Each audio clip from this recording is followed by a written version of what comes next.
Hello scientist, तो कैसे हो आप सब। तो आज हम चैप्टर नंबर फर्स्ट स्टार्ट करने वाले हैं +1 क्लास का, जिसका नाम है सेट्स। तो सबसे पहले हम देखेंगे कि सेट्स क्या होता है। जैसे कि आपको नाम से ही पता चल गया होगा कि सेट, जैसे हम कभी कभी मार्केट में जाते हैं तो शॉपकीपर को बोलते हैं एक मोबाइल्स का सेट दे दीजिए, जैसे कि बुक्स का सेट हो गया, पेन पेंसिल का सेट हो गया, चप्पल जूतों का सेट हो गया, एक्सेट्रा। तो सेट को हम डिफाइन कर सकते हैं कि सेट वस्तुओं के भंडारण को सेट बोलते हैं। सेट्स हम बोलते हैं कलेक्शंस ऑफ ऑब्जेक्ट्स को, यानी कि ऑब्जेक्ट्स एंड नंबर्स के कलेक्शंस को सेट हम बोलते हैं। Collections of objects and number is called set. Set की डेफिनेशन हम बोल सकते हैं सिंपल भाषा में कलेक्शंस ऑफ ऑब्जेक्ट्स, यानी कि वस्तुओं का भंडारण और नंबर्स का भंडारण। लेकिन इसमें हम हर एक भंडारण को सेट नहीं बोल सकते। जैसे कि आपको आगे कुछ एग्जांपल देंगे तो उससे आपको पता चल जाएगा कि किस प्रकार के कलेक्शंस को हम सेट बोलेंगे और किस प्रकार के कलेक्शंस को हम सेट नहीं बोलेंगे, किस प्रकार के भंडारण को सेट बोलेंगे और किस प्रकार के भंडारण को हम सेट नहीं बोलेंगे। जैसे कि हमने फर्स्ट एग्जाम्पल लिया है, फर्स्ट एग्जाम्पल के अंदर हम देखते हैं कि collections of numbers less than 10। Collections of numbers less than 10 का मतलब है 10 से छोटी सभी संख्याओं का कलेक्शन लेना है। जैसे कि 1, 2, 3, 4, 5, 6, 7, 8, 9। ये कलेक्शंस हो गया 10 से सभी छोटी संख्याओं का कलेक्शंस। तो हम इसको सेट बोलेंगे कि ये कलेक्शंस हैं। अगर हम सेकंड एग्जांपल देखें तो सेकंड एग्जांपल के अंदर हम देखते हैं कि collections of vowel, collections of vowel, vowels यानी कि इंग्लिश अल्फ़ाबेट के अंदर जितने भी वोवल्स होते हैं हमें उनको कलेक्ट करना है। इंग्लिश अल्फ़ाबेटिक वोवल को हमें एक कलेक्ट इकट्ठा करना है, उनका सेट बनाना है एक। तो हम उसको इस प्रकार लिखेंगे ए, ई, आई, ओ, यू। जो इंग्लिश अल्फ़ाबेट के वोवल्स का सेट बन गया तो हम इसको सेट बोलेंगे। सेट को लिखने का तरीका आपको ज़रूरी नहीं है कि ए, ई, आई, ओ, यू ही लिखना है। जैसे कि आप ए, आई, ओ, ई, यू, इस प्रकार सेट के एलिमेंट हैं उनको आगे पीछे भी आप लिख सकते हैं। सेट्स के एलिमेंट्स का लिखने का जो तरीका है वो इममटेरियल है। इममटेरियल का मतलब सेट्स के जितने भी एलिमेंट्स होते हैं उनको आप आगे पीछे लिख सकते हैं, कोई ज़रूरी नहीं है उनको किसी एक पार्टिकुलर फॉर्म में ही लिखना पड़े। अब आपको एक एग्जांपल देते हैं नॉन सेट का, वस्तुओं का ऐसा भंडारण जो सेट से बिलोंग नहीं करता।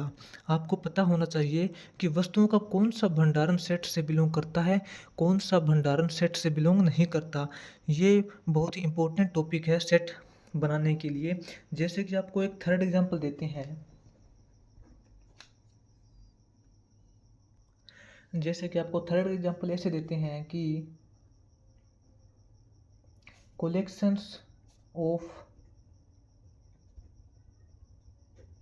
इंटरेस्टिंग टॉपिक्स इन मैथमेटिक्स, कि मैथमेटिक्स के अंदर जितने भी इंटरेस्टिंग टॉपिक्स हैं उनका आपको एक सेट बनाना है। तो हम इसको सेट नहीं बोल सकते क्योंकि ज़रूरी नहीं है जो आपको टॉपिक इंटरेस्टिंग लगता है वो किसी दूसरे कैंडिडेट्स, यानी कि आपके जो दूसरे स्टूडेंट्स हैं, आपके जो क्लास फेलो हैं, उनको भी वो टॉपिक इंटरेस्टिंग लगे। तो हम इसको सेट नहीं बोल सकते क्योंकि ये कलेक्शन से बिलोंग करता ही नहीं है। Collections of interesting topics in mathematics, mathematics के अंदर जितने टॉपिक आपको अच्छे लगते हैं वो ज़रूरी नहीं है कि वो सभी बच्चों को अच्छे लगते हैं। तो हम इसको सेट नहीं बोल सकते, इसको हम नोट ए सेट बोलेंगे। नोट ए सेट, ये सेट की कलेक्शन से बिलोंग करता ही नहीं है। और जैसे कि आपको एक फोर्थ एग्जांपल भी देते हैं। फोर्थ एग्जांपल के अंदर आपको देते हैं set of even number between 4 and 6। इसने बोला है कि set of even numbers between 4 and 6, यानी 4 और 6 के बीच में जितने भी इवन नंबर है उनका हमें एक सेट बनाना है। तो इसका सेट नहीं बन सकता। हमें पता है 4 और 6 के बीच में ऐसी एक ही संख्या है 5, जो कि इवन नंबर नहीं है। 4 और 6 के बीच में एक संख्या है 5, जो कि इवन नंबर नहीं है, तो हम इसको सेट नहीं बोलेंगे। Not a even number, so it can not be set. 4 और 6 के बीच में कोई इवन संख्या है नहीं, तो ये सेट से बिलोंग नहीं करती, इसको हम सेट नहीं बोल सकते। ये हमारे जो कलेक्शंस जो हमने बनाया था उससे बिलोंग नहीं करती ये संख्या। तो साइंटिस्ट, उम्मीद है कि आपको सेट की डेफिनेशन तो पता चल ही गई होगी, सेट किसको बोलते हैं। अब हम देखें कि फॉर्म ऑफ सेट, सेट की कितनी अवस्थाएं हैं, सेट के फॉर्म कितने हैं। फॉर्म ऑफ सेट, सेट की कितनी अवस्थाएं हैं। तो सेट की दो अवस्थाएं हैं, दो फॉर्म है सेट की। नंबर 1 हम जिसको बोलते हैं roster form, roster form. Roster form of set क्या होती है। रोस्टर फॉर्म ऑफ सेट के अंदर ऑल एलिमेंट्स सेट के लिखे जाते हैं। सेट के अंदर जितने भी एलिमेंट्स होते हैं उनको लिखा जाता है।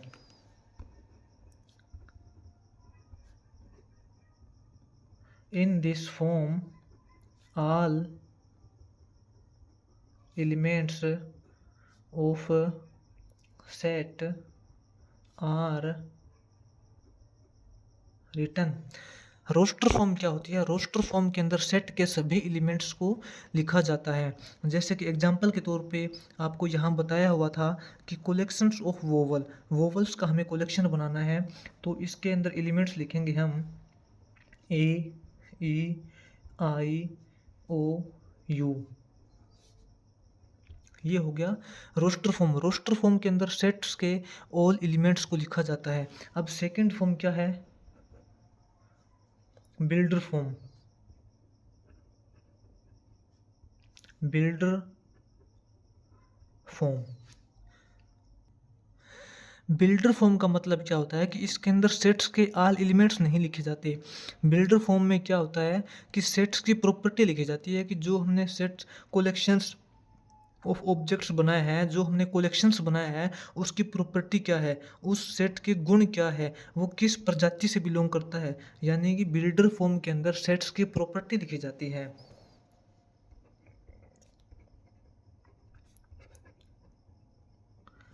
In this form of set, the property of set is return. इसके अंदर सेट्स की प्रॉपर्टी लिखी जाती है कि जो सेट यानी जो कलेक्शंस हमने बनाया है वो किस प्रजाति से बिलोंग करता है। जैसे कि हम सेम एग्जांपल लेते हैं कलेक्शंस ऑफ वोवल। इसके अंदर रोस्टर फॉर्म के अंदर हमने लिया था कि कलेक्शंस ऑफ वोवल्स, वोवल्स का कलेक्शन हमें बनाना है, तो हमने इसके अंदर सभी एलिमेंट्स नोट किए थे ए, ई, आई, ओ, यू। लेकिन बिल्डर फॉर्म के अंदर हम ऐसा नहीं करेंगे।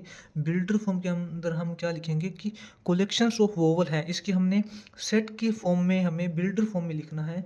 बिल्डर फॉर्म के अंदर लिखने का मतलब है कि हमें इसकी प्रॉपर्टी लिखनी है कि किस प्रकार का सेट है। तो बिल्डर फॉर्म के अंदर अगर हम सेट को लिखेंगे तो इस प्रकार लिखेंगे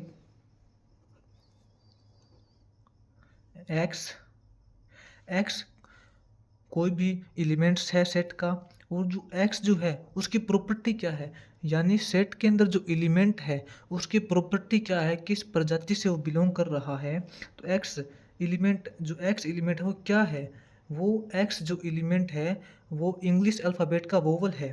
तो एक्स इज ए वोवल, ये लिख दिया हमने बिल्डर फॉर्म के अंदर। बिल्डर फॉर्म के अंदर सेट की प्रॉपर्टी लिखी जाती है कि x is a vowel, x एक वोवल है। तो साइंटिस्ट, सेट की दो फॉर्म होती है, रोस्टर फॉर्म। रोस्टर फॉर्म के अंदर सेट्स के ऑल एलिमेंट्स को नोट किया जाता है, ए ई आई ओ यू। इस प्रकार जितने भी आप एग्जांपल लोगे, कलेक्शंस बनाओगे सेट्स के, तो उसके अंदर आपको प्रत्येक एलिमेंट्स को नोट करना पड़ेगा। लेकिन बिल्डर फॉर्म के अंदर सेट के प्रत्येक एलिमेंट को ना लिख के हम उसकी ओनली प्रॉपर्टी लिखते हैं कि वो जो सेट है वो किस प्रकार का सेट है, किस प्रजाति से वो बिलोंग करता है। जैसे कि हमने यहाँ पे इंग्लिश अल्फ़ाबेट्स के अंदर जो वोवल थे, उन वोवल को ना लिख के उसकी प्रॉपर्टी लिख दी कि एक्स एक्स कोई भी एलिमेंट्स है, लेकिन एक्स क्या है आगे, एक्स इज ए वोवल। हमने आगे बता दिया कि एक्स एक वोवल है। इसको हमने यहाँ पे सेट्स को बिल्डर फॉर्म के अंदर हमने नोट किया था, इसको बिल्डर फॉर्म बोलते हैं। तो साइंटिस्ट ये थी सेट की दो फॉर्म। अब हम आगे चलते हैं कि टाइप ऑफ सेट, सेट कितने प्रकार के होते हैं।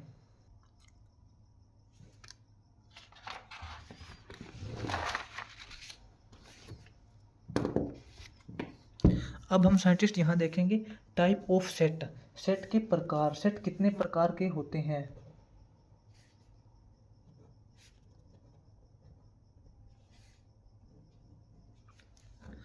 सेट साइंटिस्ट यहाँ डिफरेंट टाइप के सेट होते हैं, जिनको हम एक एक करके आपको अच्छी तरीके से समझाएंगे। जैसे साइंटिस्ट टाइप ऑफ सेट के अंदर हम देखेंगे कि कितने प्रकार के सेट होते हैं। तो इसके अंदर हम देखेंगे सबसे फर्स्ट टाइप कितना कौन सा है। सबसे पहला टाइप जो है सेट का, हम उसको बोलते हैं फाइनाइट सेट।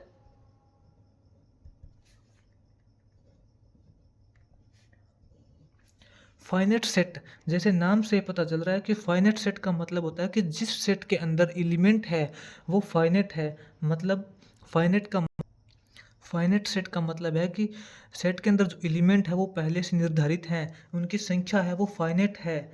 जैसे कि हम लिखेंगे if the numbers of elements in a set are finite. किसी सेट के अंदर जितने भी एलिमेंट है उनकी जो संख्या है वो सीमित है, उनकी एक लिमिट है। Limited number of set, limited number of elements के सेट को हम फाइनाइट सेट बोलते हैं। जैसे कि एग्जांपल के रूप में अगर हम आपको बताएं कि सेट ले लिया हमने 1 5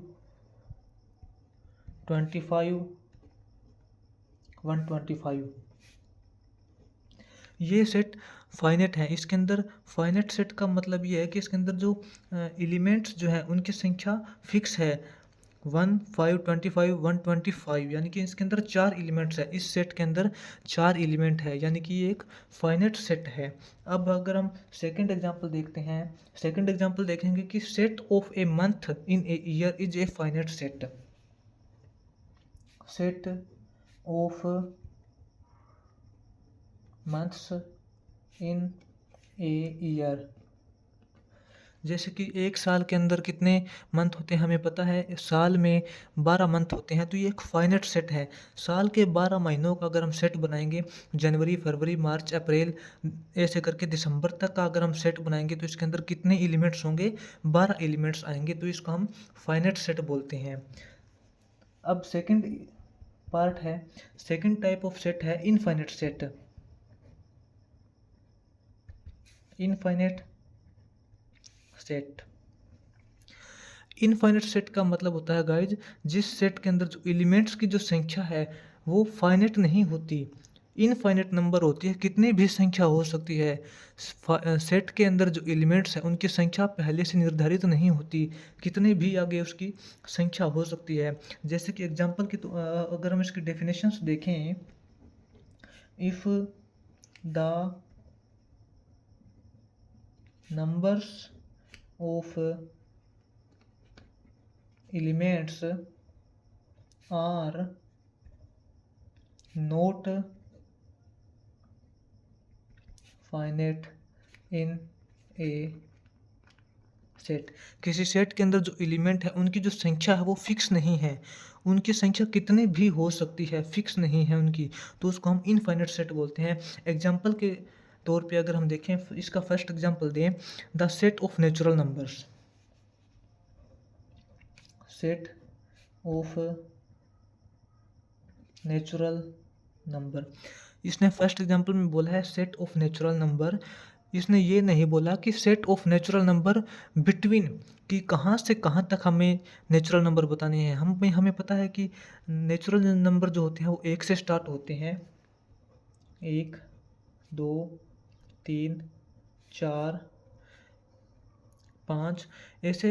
इसने आगे हमें बताया नहीं है कि कहाँ तक हमें बताने हैं। अगर ये बोलता कि नेचुरल नंबर हमें बताने हैं 100 तक, फिर तो वो बन जाता फाइनाइट सेट। लेकिन इसने हमें सीधा बोला है set of natural number. Natural number का हमें सेट बनाना है, तो इसके अंदर हमें इसने फिक्स नहीं बताया कि कहाँ तक बनाना है। तो ये ऐसे आगे इस सेट जो है वो चलता रहेगा, वो इनफाइनाइट सेट है। इसके अंदर जो एलिमेंट्स हैं वो हमें पता नहीं है आगे कितने एलिमेंट्स और आएंगे, तो इसको हम इनफाइनाइट सेट बोलते हैं।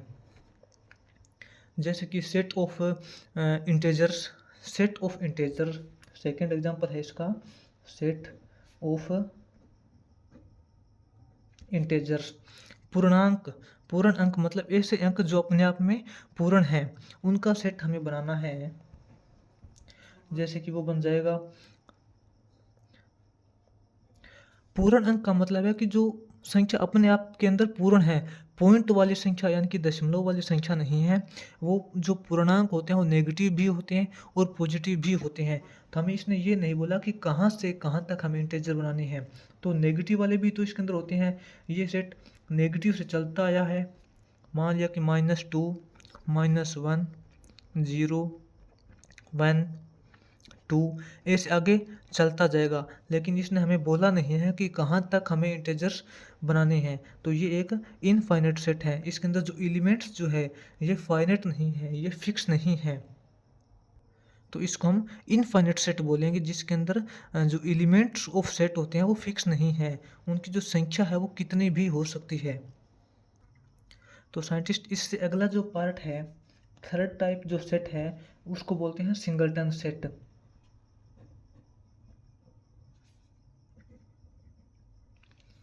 सिंगलटन सेट नाम से ही पता चल गया कि जिस सेट के अंदर ओनली वन एलिमेंट्स होता है उसको सिंगलटन बोलते हैं। The set which contain only single element. एक ऐसा सेट जिसके अंदर जो केवल एक ही एलिमेंट होता है उसको सिंगलटन सेट बोलते हैं। जैसे कि सेट ऑफ नंबर्स, एग्जांपल देखें, set of numbers between 4 and 6। 4 and 6 यानी 4 और 6 के हमें बीच में जितने भी नंबर्स हैं उनका सेट बनाना है, तो वो हो जाएगा 5। 4 और 6 के बीच में एक ही इंटेजर्स, एक ही नंबर आता है 5। तो ये इसके अंदर एक ही इस सेट के अंदर एक ही एलिमेंट है, तो हम इसको सिंगलटन सेट बोलेंगे। इसका नेक्स्ट पार्ट जो है, नेक्स्ट टाइप जो है टाइप ऑफ सेट के अंदर, वो होता है इक्वल सेट। इक्वल सेट क्या होता है?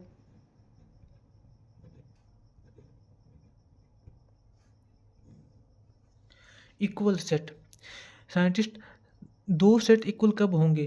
To sets A and B, मान लेते हैं दो सेट है, मान लेते हैं दो सेट है, सेट ए है एंड सेट बी है।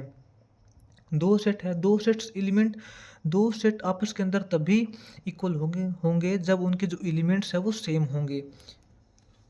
ओके गाइज, जैसे कि आपको एग्जांपल देके बताते हैं कि दो सेट इक्वल कब होंगे। साइंटिस्ट, जैसे कि हमने दो सेट लिए हैं, सेट ए, सेट ए के अंदर एलिमेंट जो है वो है 1 3 5 7, और एक हमने सेट लिया है बी। बी सेट के अंदर हमने एलिमेंट लिए हैं 1 5 3 7। तो ये दोनों सेट साइंटिस्ट, ये दो जो सेट है, set A is equal to set B है, ये इक्वल सेट का एग्जांपल है, क्योंकि सेट ए के अंदर जितने एलिमेंट है वही सेट बी के अंदर एलिमेंट है। सेट ए के अंदर एलिमेंट 1 3 5 7 है, तो यही सेम सेट बी के अंदर एलिमेंट्स हैं 1 5 3 7। यहाँ पे सेट के अंदर जो एलिमेंट है वो हम आगे पीछे कर सकते हैं। ज़रूरी नहीं है कि 1 1 7 3 5 7 ही करें, 1 5 3 7 या 1 7 3 5 भी किसी भी प्रकार हम लिख सकते हैं। सेट के अंदर जो एलिमेंट होते हैं उनको हम आगे पीछे किसी भी प्रकार लिख सकते हैं। तो इसके अंदर ये जो set A is equal to set B है, क्योंकि सेट ए के एलिमेंट्स और सेट बी के जो एलिमेंट्स है वो सेम है, तो हम इसको इक्वल सेट बोलेंगे। तो साइंटिस्ट आपको यहाँ ये तो समझ आ गया होगा कि इक्वल सेट किसको बोलते हैं। इक्वल सेट उसी को बोलते हैं, दो सेट इक्वल आपस के अंदर तभी होंगे जब उन दोनों सेट्स के जो एलिमेंट्स हैं वो सेम हो। नेक्स्ट टाइप देखते हैं। नेक्स्ट टाइप है इक्विवेलेंट सेट।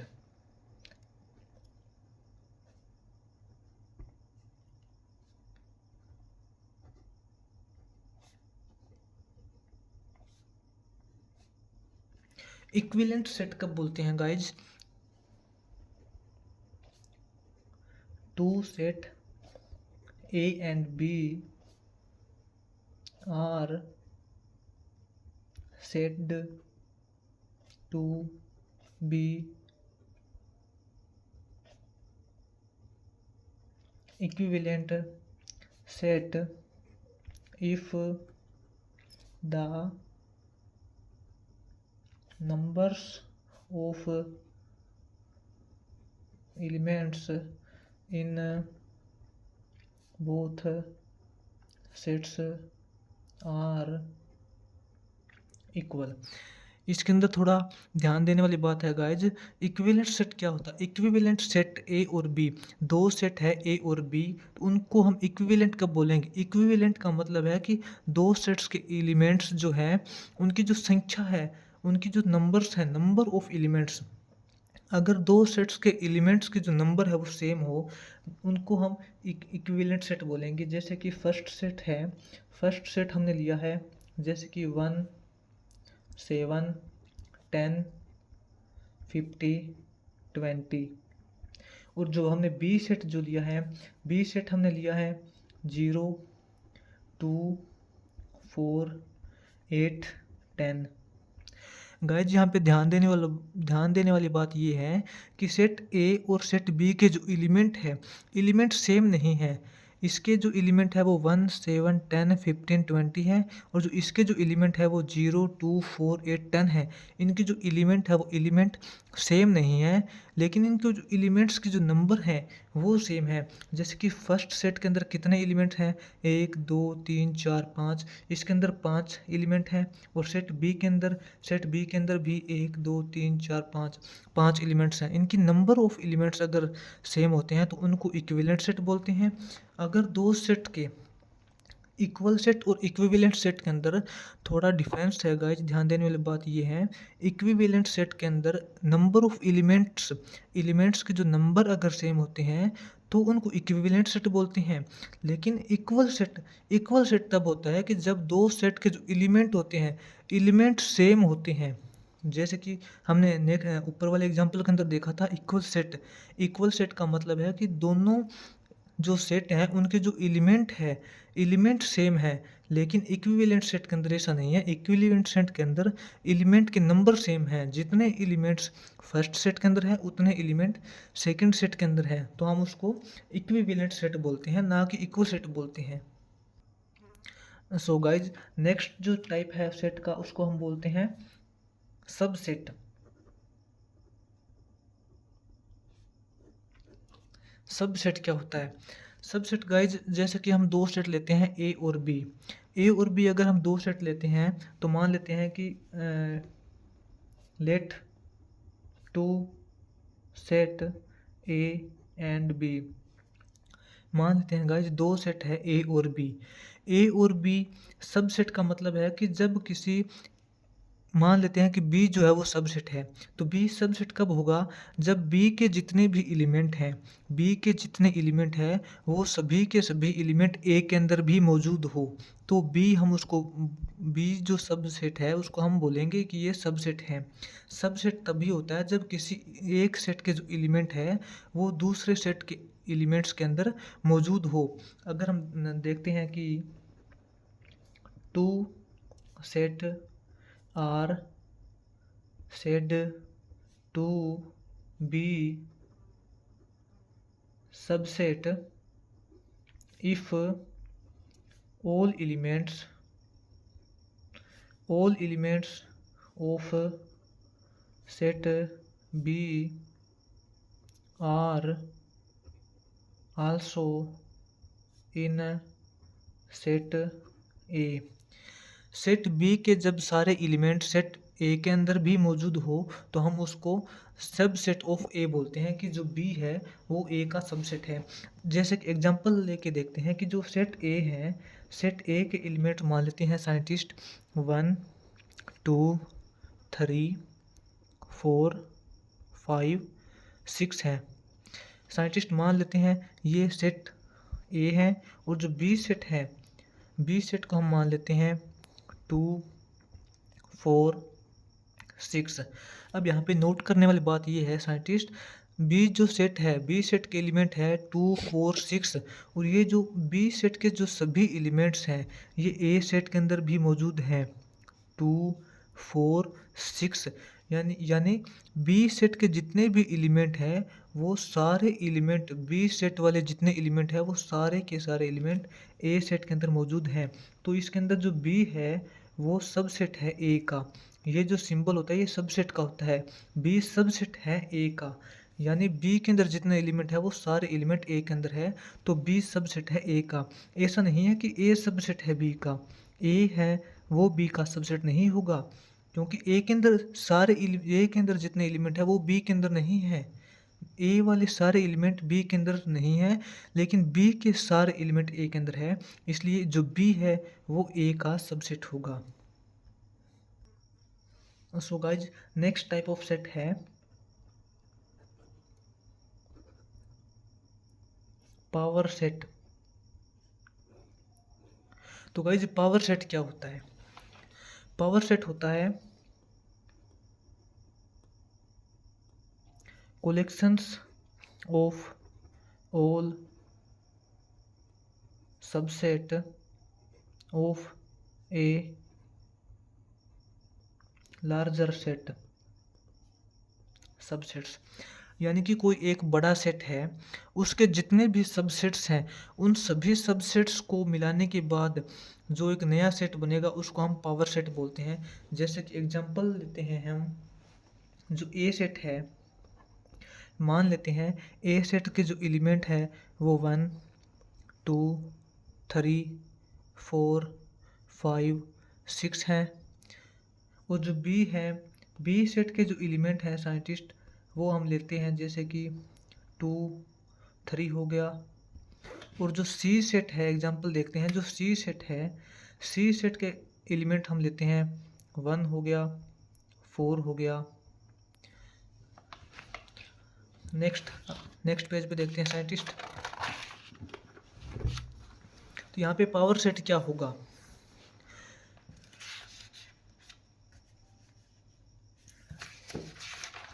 साइंटिस्ट यहाँ देखिए, ये जो बी है, ये जो बी सेट है, ये जो बी है वो सबसेट है ए का, क्योंकि बी के अंदर जितने एलिमेंट है वो ए के अंदर मौजूद है। इसी प्रकार सी है, इसी प्रकार जो सी है वो भी सबसेट है ए का, सी के अंदर जितने एलिमेंट है वो भी ए सेट के अंदर मौजूद है। इस प्रकार ये दो इसके सबसेट्स हैं, ए के दो सबसेट है, बी सबसेट और सी सबसेट। अब हम बी सबसेट और सी सबसेट दोनों को मिलाएंगे तो बनेगा पावर सेट। किस प्रकार बनेगा देखते हैं। पावर सेट होता है, पावर सेट क्या होता है कि सभी सबसेट्स को मिलाने के बाद जो नया सेट बनता है उसको पावर सेट बोलते हैं। Power set, power set, power set of A. A क्या है? ए लार्जर सेट है, सबसे बड़े वाला सेट क्या था? ए था। पावर सेट ऑफ ए क्या होगा? पावर सेट ऑफ ए, यानी कि ए के जितने भी सबसेट है उन सभी को मिलाने के बाद जो सेट बनेगा उसको पावर सेट बोलते हैं। पावर सेट बनेंगे इन सेट्स को मिलाने के बाद 2 3 1 4।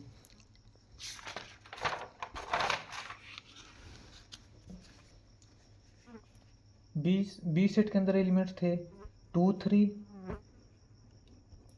और सी जो सबसेट था, सी सेट के अंदर जो एलिमेंट थे 1 4। इन सेट को हमने मिला दिया तो ये बन गया एक पावर सेट।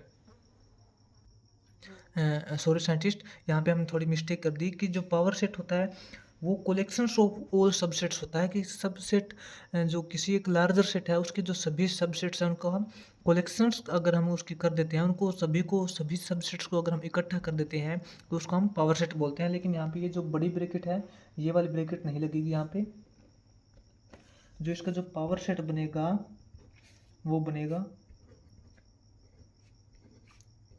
2 3 वाला और 1 4 वाला, ये इसका पावर सेट है। इसके जो बाहर जो हमने पहले वो ब्रैकेट लगाई थी वो यहाँ नहीं लगेगी। अब नेक्स्ट इसका जो एग्जांपल, नेक्स्ट जो पार्ट है वो है यूनिवर्सल सेट।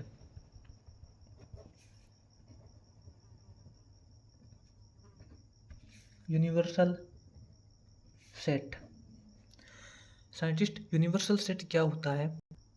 तो साइंटिस्ट यहाँ पे अगर हम यूनिवर्सल सेट देखते हैं तो यूनिवर्सल सेट क्या होता है? यूनिवर्सल सेट होता है it is said to be universal set when we combines all subsets to make a larger one set। कि साइंटिस्ट किसी भी सेट्स के जो सभी जो छोटे छोटे जो सेट होते हैं, सभी छोटे छोटे मतलब सबसेट्स होते हैं, उनको अगर हम सभी को मिला के एक बड़ा सेट बना देते हैं तो उनको हम यूनिवर्सल सेट बोलते हैं। मान लेते हैं कि कोई भी जो ए है वो किसी भी सेट का एक सबसेट है। मान लेते हैं कि ए सेट का जो एलिमेंट है वो 1 2 है, बी सेट के एलिमेंट जो है वो 3 4 हैं, सी सेट के जो एलिमेंट है मान लेते हैं वो 3 5 है मान लेते हैं, और जो डी सेट के जो एलिमेंट है साइंटिस्ट वो मान लेते हैं 1 7 है। तो साइंटिस्ट ये हम यहाँ पे ऐसा मानते हैं कि ये जो ए बी सी डी ये जो है वो सभी के सभी सबसेट्स हैं किसी अन्य सेट के। एक बड़ा सेट है, लार्जर सेट है, उस सेट के ये सबसेट है। अब हम यूनिवर्सल सेट बनाएंगे। यूनिवर्सल सेट होता है कि सभी सबसेट्स के जो एलिमेंट को मिला के जो एक बड़ा नया सेट बनता है उसको यूनिवर्सल सेट बोलते हैं। यूनिवर्सल सेट क्या होगा? इन सभी के एलिमेंट को हम मिला लेंगे। सभी एलिमेंट्स में क्या है? 1 2 है, 1 है, 2 है, 3 है, 4 है, 3 तो आ गया, 5 है, 1 भी आ गया, 7 है,